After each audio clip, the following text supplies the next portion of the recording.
What's up guys, welcome back to my channel. Coach Adam here, and today I'm going to talk about running versus walking for fat loss. But right before we get going guys, if your goal is to be jacked and shredded as humanly possible, hit that subscribe button now guys, okay, because that's what I'm all about here. Right guys, so if you're like me, then over the years you would have wondered which is the best cardio for fat loss. What's going to help you burn the most amount of fat? Is it running or is it walking?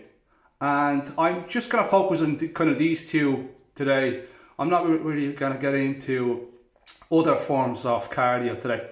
So is it running or is it walking? All right. My answer is walking. All right.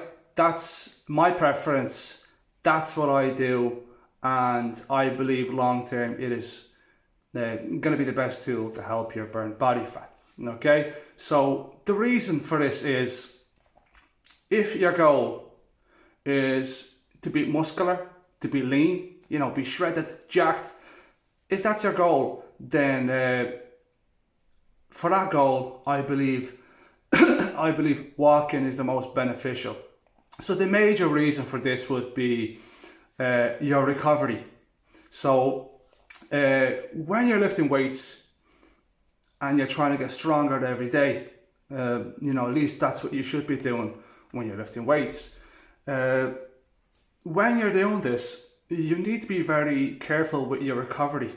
You need to preserve as much energy as possible for the training sessions. Okay, so that means when you're lifting weights, and then outside the gym, and I'm not the one to promote not being active, but it is what it is. I mean, the science would back me up on this as well. There's plenty of research, that back up what I'm saying today.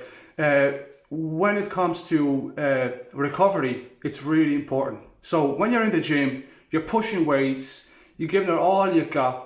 When you're in there, you want to be as fresh as possible. You want to be as energetic as you can be so that you can get that extra rep, so that you can get those extra 2 reps, okay? And then keep building that momentum, all right? So when you're out jogging, running, and listen, depends how much of it you do, but let's give an example. Say you were to do it 4 to 5 days a week, right? So running is a high intensity activity, meaning it's high impact stuff, okay?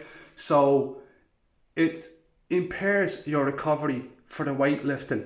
And there's two ways that, that it impairs your activity through, if that makes sense, right? So one is your central nervous system. You see, your central nervous system, okay? So basically, as I said earlier, you want to be as fresh as you can when you're lifting weights. You want to be as energetic as you can possibly be, right? So running will 100% mess that up, and especially if you're doing something like sports where it's actually competitive, where you're literally pushing yourself 100%, whether that be like football, rugby, anybody that plays sports, would know. Something like that would 100% negatively affect your recovery for the weightlifting. So central nervous system is one aspect of it, one huge aspect of it, and the other huge aspect of it is also, it's just to do with your muscle fibers. All right, so you're sending 2 different signals. So when you're in the gym lifting weights, you're sending a signal to your body to get stronger, okay? And then when you're running, you're sending a completely different signal. Well, that's called concurrent training, So that's actually been studied quite well over the years, and we have plenty of studies out there, that show us that it's not the most beneficial way to reach a goal. So if you're, one of the goals. So if your goal is to get as jacked as possible, maybe you want to be a bodybuilder, I don't know, you just want to be as big as possible, then concurrent training definitely impairs on your recovery.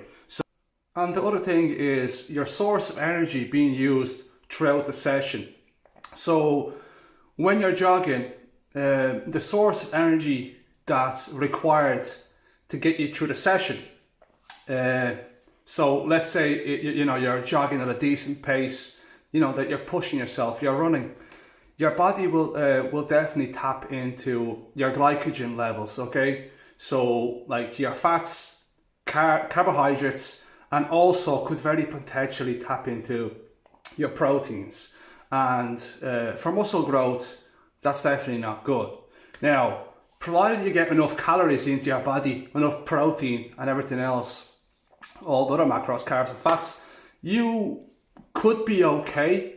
But in saying that, it's definitely not the best way to go about it. Where if you were walking, your body will use, the only source of energy it will use to get you through that session is through the fats. So as you can see now, your body tapping into fats instead of carbohydrates and protein is a lot more beneficial. Assuring that so let's say your goal was at this time was to burn body fat. You still want to preserve as much muscle as you possibly can. Okay, so you don't be tapping into carbohydrates and carbohydrates and protein. You'd much rather you tap into only fat.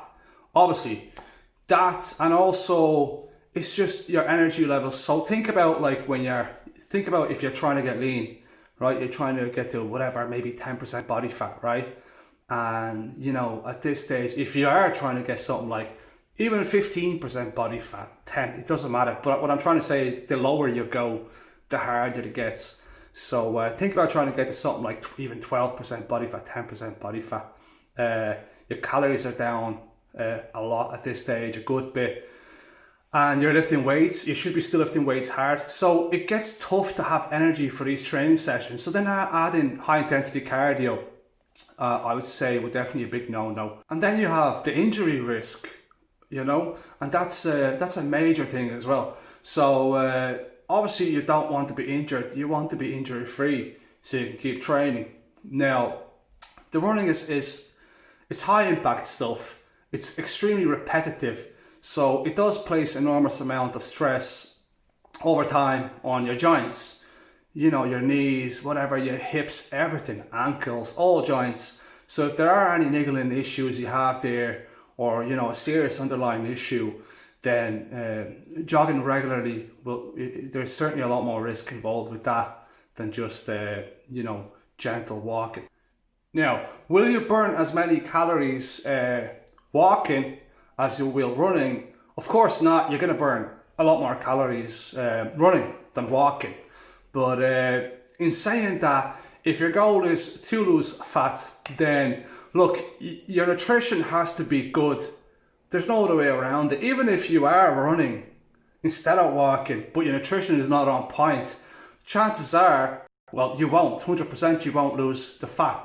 So, your nutrition has to do the job first, okay? And your strength training has to be the bread and butter. It has to be your main focus. And then cardio, okay? So, walking is also fun, I mean, you could own a dog. I personally myself own a dog, and I walk my dog at least 5 days a week, almost every day.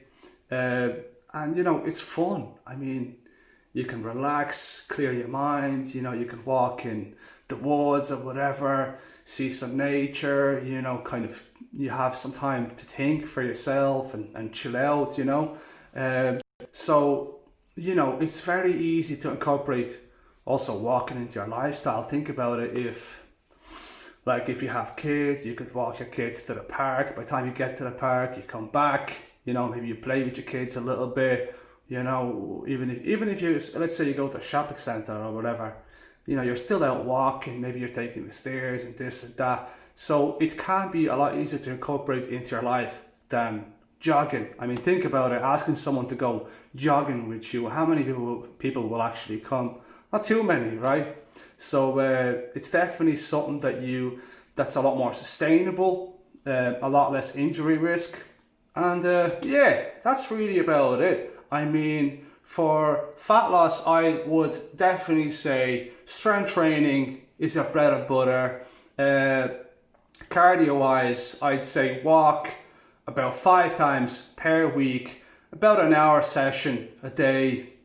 Now you can start off less and work it up, that's fine. And if you're doing that and you're still not burning body fat, then you need to lower the calories a bit. So look, let your calories do the work. Don't punish yourself. Don't punish your body running like a madman all day and stuff like that, you know. Get the calories in check.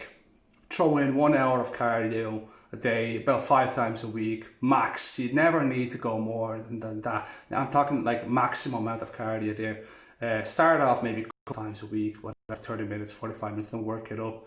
Okay, and just keep tracking your weight. And then if you need to add more cardio, you add it accordingly.